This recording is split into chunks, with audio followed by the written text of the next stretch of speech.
Coming up on today's show, a woman goes searching for her lost sibling in the new Neon Studios movie, Shelby Oaks. Stay tuned. What's left in Shelby Oaks is death and rot.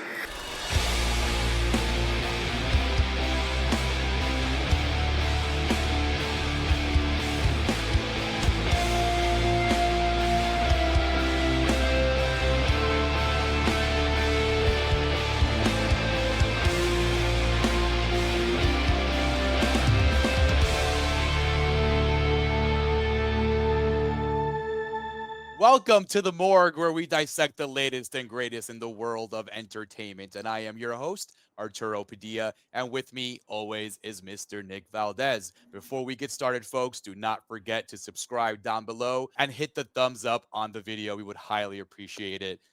Tex, how are you, buddy? How are we doing today? Howdy, everybody. Howdy, Arturo. Shelby Oaks. So this is written and directed by Chris Stuckmann, who is on YouTube and is like a big YouTube movie reviewer. I hate to say this, but I've never heard of him. But and I don't know either, man. yes, sorry to say, but he's big on YouTube, and this movie was funded through Kickstarter, so it's like also part of like this whole thing. So I just wanted to set the table real quick before even getting into this review. Like, major kudos. Like, it's the same kind of kudos that we gave to Good Boy. If you go check out our review for Good Boy here on YouTube, or I don't think it made it to the pod feeds, but you can check it on YouTube. But that it's cool to see these original movies make it. You have a creator with a vision who is able to make it happen, and you have Neon, who is becoming like a major horror distributor. Like they've started, like they have been for quite a while in terms of just like indie releases, but I think even more so now, like their big thing was like with Osgood Perkins and in Long Legs and stuff like that. So it's like it's good to see an original horror film in theaters, and that's kind of the thing that like even preface this whole review. It's just like, cool, support your local horror movie. That being said, like let's get into it, because the thing about Shelby Oaks, and it's a bit unfortunate, I for as much as I also want to just give it credit for doing it, it's like, yeah, you make the leap from critic to creator, and there's a lot of stuff that comes with that, and there's just a lot of there is a lot of kudos that I want to give for getting out there. But at the same time, this is a movie that made it to theaters. I think I can just start with that. It's a movie that made it to theaters, and and you kind of, when you go see a movie in theaters, you kind of hope for a theatrical experience, right? I hate to be bringing up Good Boy again, in a review that it's an entirely different movie. Oh, poor Good Boy. But I got to take the cheap shot at it, because it's like, that was also another movie where you go in hoping for a theatrical experience, and you sit there, and spoilers for my ultimate score for this, I guess, but it's like I sat there with Shelby Oaks as well, thinking, I really would have loved to see this at home. Like it's like, oh, this would have been a good like Halloween day kind of watch. This is even getting Halloween into it. Yeah. Just to piggyback on what Tex is talking about, folks, I definitely feel the same way. I initially thought Shelby Oaks was going to be a Shudder drop. I completely kind of, I'm not sure if I ignored it or just didn't see the neon sign in the beginning of the trailer, but I thought this was going to be an at-home VOD drop on Shudder or some other streaming platform. And honestly, as Tex said, it kind of felt that way. Yeah. It didn't have the oomph of a theatrical release, but that said, there were some good things here that we need to talk about. Arturo is correct in that, like, while it does have it lacks that big impact you would expect from a neon distributed film, if unfortunately, like, yeah, Neon has packages within it, like you can like Long Legs, right, which is like the most prominent Yeah. recent Neon horror film. And regardless of our feelings on Long Legs, you look at that movie and you're like, okay, yeah, this is a feature film, you know. And you look at Shelby Oaks and it's like, okay, well, this is, you know, it's funded by Kickstarter, and you see all of those issues, and that is the unfortunate thing. It is this is even for like before we even get into it, like non spoiler case with Shelby Oaks. Like Arturo said, it's all about a group of paranormal investigators like on YouTube, which is a cool, like, that's a cool angle. And you know, they're investigating this mysterious ghost town of Shelby Oaks. They go missing, and now all of a sudden the sister is trying to figure out what happened to her sister who went missing. And that's kind of the hook for the film, and that's Yeah. all you see through like the promotional materials. So unfortunately, we do have to kind of add some light spoilers to kind of get into it a little bit. But you know, the opening minutes, it starts out with like this faux documentary about the incident itself, and it's not a bad start. Like, I gotta Yeah. admit, like, I Yeah. think when I was sitting there and I was watching this documentary play out, and it's like this extended intro too, I think it's like maybe like 10-15 minutes. Mhm. It feels like a long time, but at the same time, like, it runs for so long that I was thinking, oh, is this the movie? And when it turned out to not be that, I don't know if I was disappointed or not.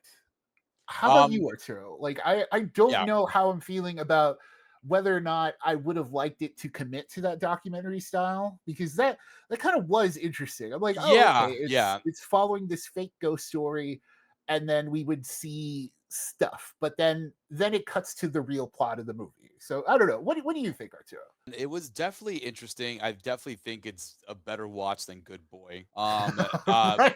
I But know this. We'll yeah, just just keep off taking the shots bat, at Good Boy. Yeah. yeah, just off the bat, it's a definitely a more engaging and a better watch than Good Boy. This is why we are talking about it right now. But as Tex mentioned, the movie does start off in this really interesting format because we start off with a found footage of the paranormal team going through their little adventures and several like locations and all that stuff, and then finally getting to the missing case. And then it does a documentary style kind of format where there is somebody behind a camera and they're actively interviewing Mia, played by Camille Sullivan, who's the lead actress in this movie. And you get a feeling like, okay, cool, this is going to be like found footage Right. going on an interview thing. And I was definitely kind of digging that because I was like, Yeah. oh, okay, this Because is different. I wasn't expecting this.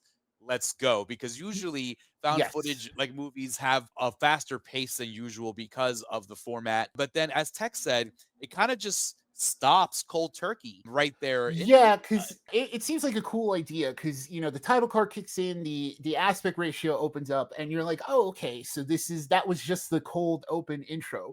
But at the same time, it was also kind of like intriguing, right? Where it's like, oh, Yes. okay, so this is the low budget kind of take on it. Like, oh, it's gonna be like, oh, you have a lower budget, so this is a smart found footage true crime kind of thing that we're going to see unfold here. Yes. Yeah.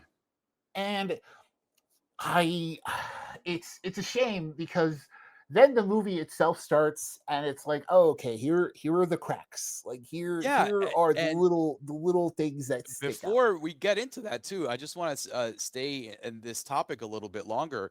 But you are so right though, Tex. Like the format that they had going there, it worked to the advantage of the story, and the fact that you had somebody getting interviewed starting off the movie, and then what you go through and the journey this character Mia goes through in this movie, I think it kind of calls for that kind of format. Like, why not have this same person who's curious enough to interview her, right? Why not have this person follow her, try and go with her to solve this mystery that Mia is trying to solve about her missing sister? So I think Right. it's a big missed opportunity for them to completely just forego that format pretty much for the entire movie up until maybe later on in act 3. I think we go back to that documentary style for a Yeah. bit.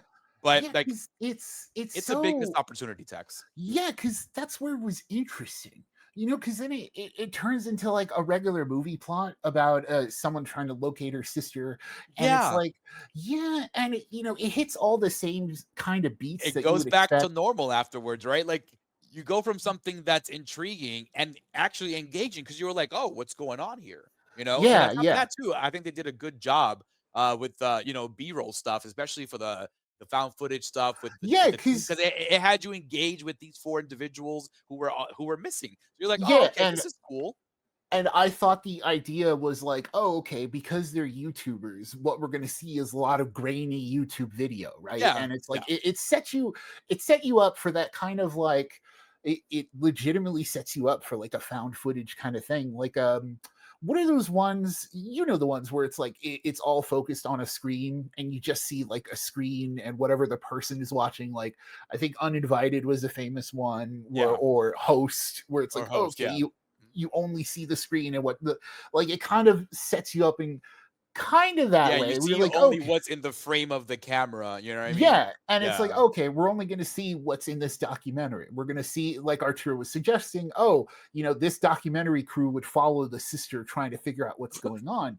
But no, it really does turn into the sister Yeah. trying to figure out what's going on herself. And, over the course of the movie, discovering that there's something more wicked going on. But at the same time, like it also gets hit with those same standard problems of like no one believes her, the husband like is like immediately dismissive of her. And how many times have we seen that in movies where the husband's like, you need help, you Well need to like, well, okay. Well, in defense of the husband, there are certain actions taken by Mia, um, the lead character, that cause the husband to question her and her mental state at that moment in time. Because right in the beginning of the movie, she goes through a traumatic moment there, and it's right, it's super early on. The picture on your screen, folks, is from that scene itself that I'm talking about, and things start happening there. That's when it goes from the documentary to the real movie. And she does certain things that I think as a character would cause me to be like, oh, wait a minute, hold on a second. Are you sure you want to do this? You know what I mean? right, So I get what you're saying, but I also think the character taking the steps to not include the authorities in her search, for instance, is a big problem with the husband. And and you learn this early on, as this is that's not a spoiler. You find that out super early on in the first act. So her character does certain things in this movie that really kind of call attention to certain flaws in her traits. And this is why her husband does bring things up. So, for instance, a little spoiler, but nothing really major.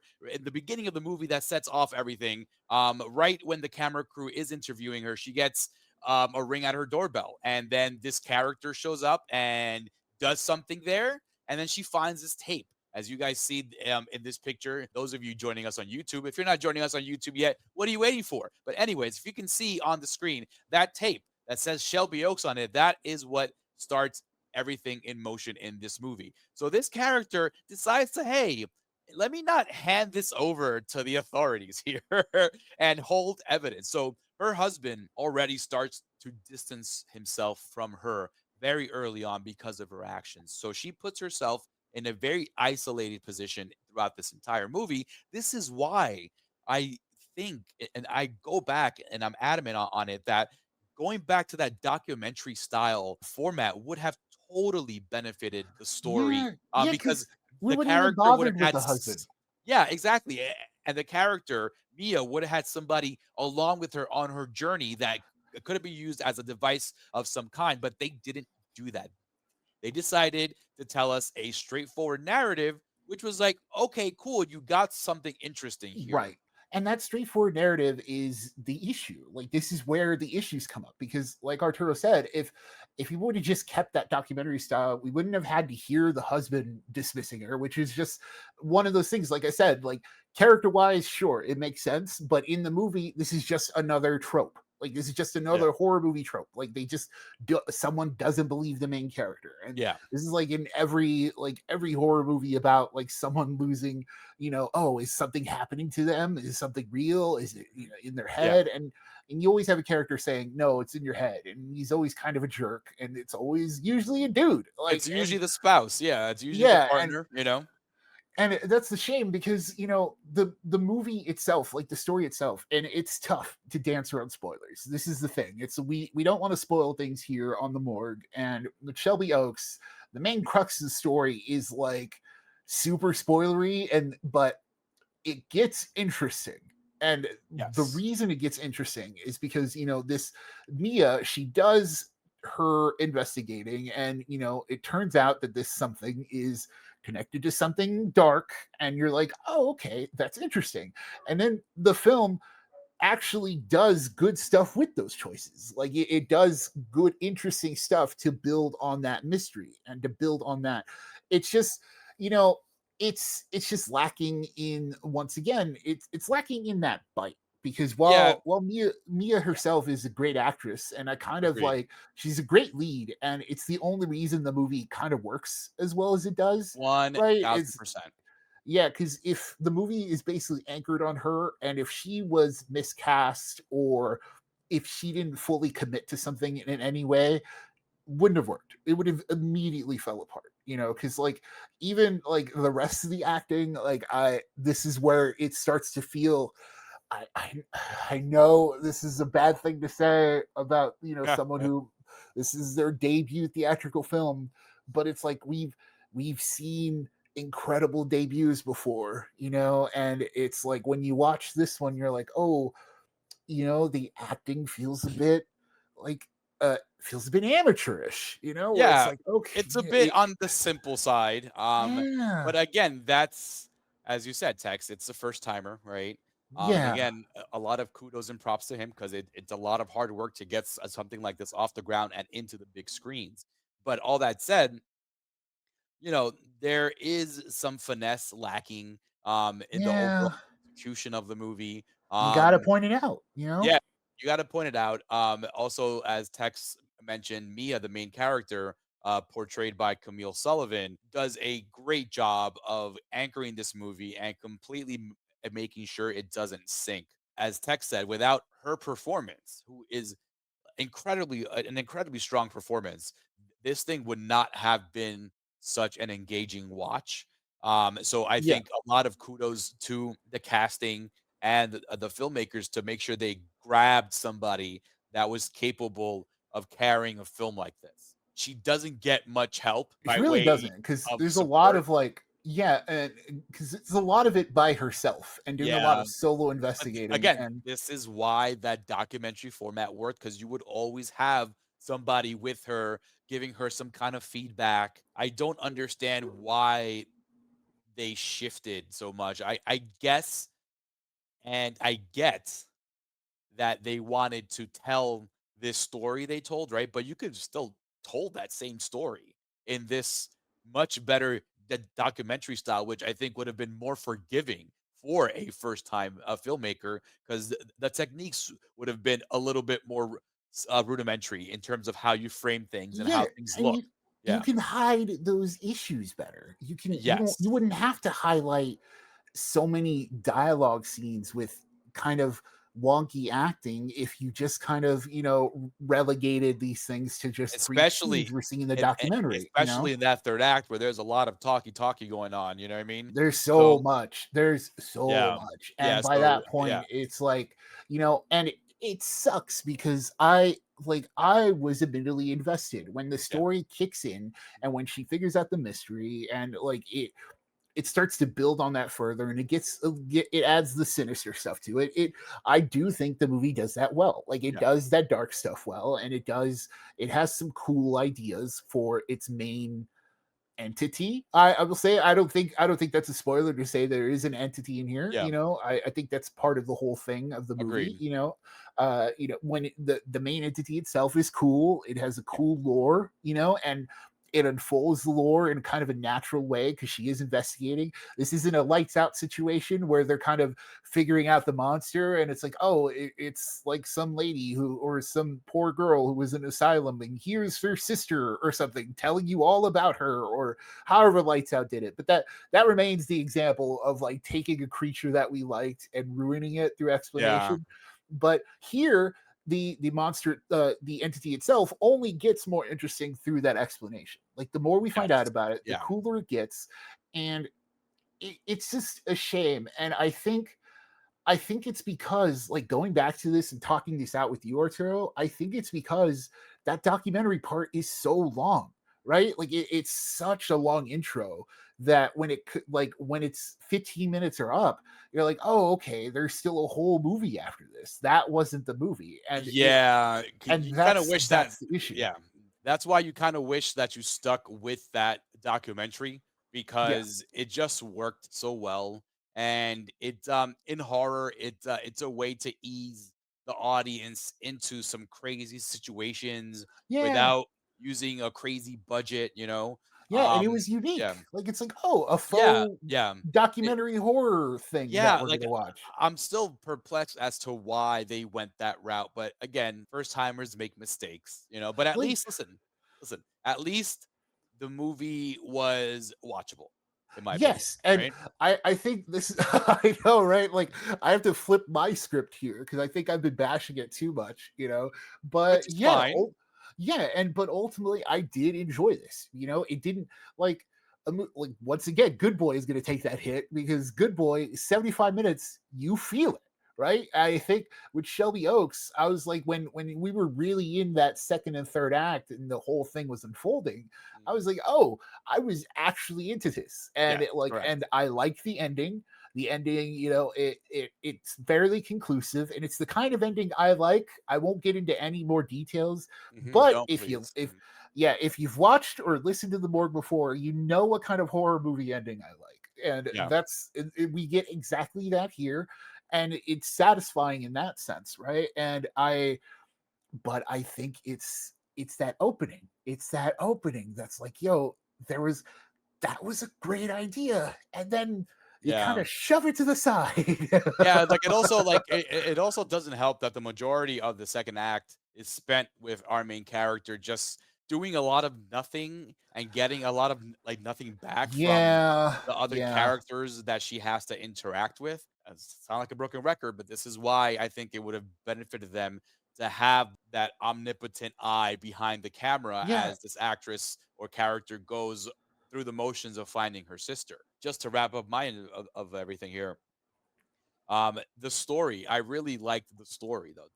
Yeah. That's my thing here. You guys know me. I love my stories. I love when a story is done right. And I think here in Shelby Oaks, the story is done right. We get a story that is intriguing, it is interesting, it is original. It's folk horror. I love folk horror. The main actress, Camille Sullivan, does a great job portraying all the proper emotions that you need. She's really good. She has some really good emotional beats that are really captured well, and you'll see them in the trailer because she's very emotive. But I really like the story text, but I do wish that they stuck with that documentary format. Um, Yeah. Either that that's or where don't I bother stand with with it. this one. Yeah, that's where I stand with this one. And folks, you guys know how we do it here at the Morgue. Pretty plain and simple. First, you have the ever nasty stay away from it. It's something you definitely don't want to get branded with, which is pretty obvious. You stay away from that thing at all costs. Next up, you have wait for it, meaning you can wait at home until this thing drops on VOD and enjoy it in the comfort of your own house. And last but not least, we have pay for it, which means you get a movie ticket as soon as you can watch it, or you pay for the streamer so you can catch it at home ASAP. Now, for Shelby Oaks, it is a little bit kind of conflicting because I do feel this is 100% a VOD. So it doesn't reach the pay for it status because of that, but I will give it a very solid wait for it. I think, especially for horror, this would have been perfect for Halloween, especially because Halloween lands on a Friday, which is the day Yeah. to release, any kind of content in this world.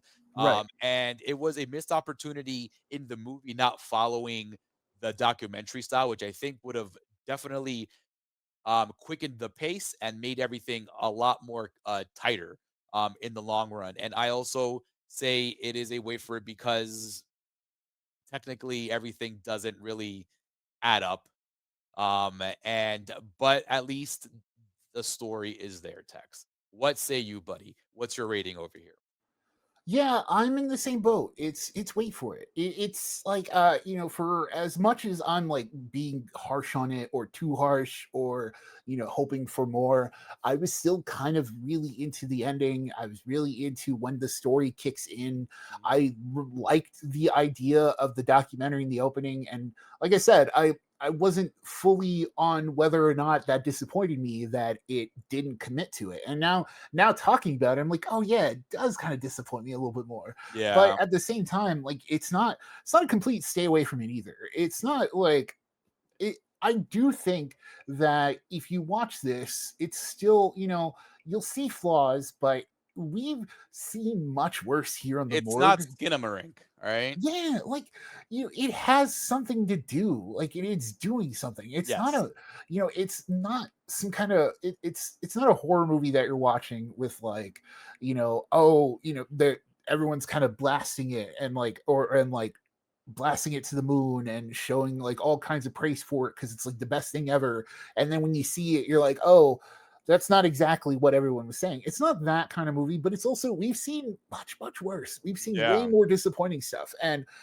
we've seen more disappointing stuff in the theaters. We've seen movies Long use their legs, gimmicks, yeah, you with know? long legs, in a violent nature, Good Boy. We've seen these movies go to theaters that are like, we could have watched that at home. So for as much as that sounds like a negative, it really isn't. It's like I think once you get on the comfort of your couch and you watch this movie, you're like, yeah, that was all right. And for a first time director, not the worst place to be.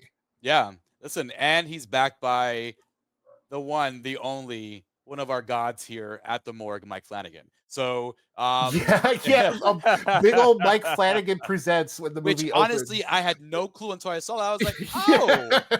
so that, we love Mike Flanagan here at the morgue. He can be a little extra sometimes, but we love him. But Yeah, when I saw his name, yeah, well, dude, when I saw his name on the credit there, I was like, oh shit, we got something interesting here, maybe. yeah, that's why it came to theaters, and Neon saw something, Mike Flanagan saw something, and then they Yep. made it happen. So, kudos, Chris Stuckman, you made your movie. Hope like that's the thing. There are good ideas here. Hopefully you can take that good and make something better with it next time. I You hate take to the say it that good, you way. take the Like, bad, yo, and then you got the facts of life. yeah, The that's the facts fact of of life. life, folks. And that is all we got for you folks for today. Thank you so much for listening and for watching. Do not forget to subscribe down below and hit the thumbs up. You can hit the bell too. That way you can know when these videos drop. Do not forget, we are also on all the podcast streams. We have not forgotten about you guys there. So please go like, subscribe, and share all across the socials. And most importantly, never forget and always remember it is a scary world out there, but we are here to walk you through it.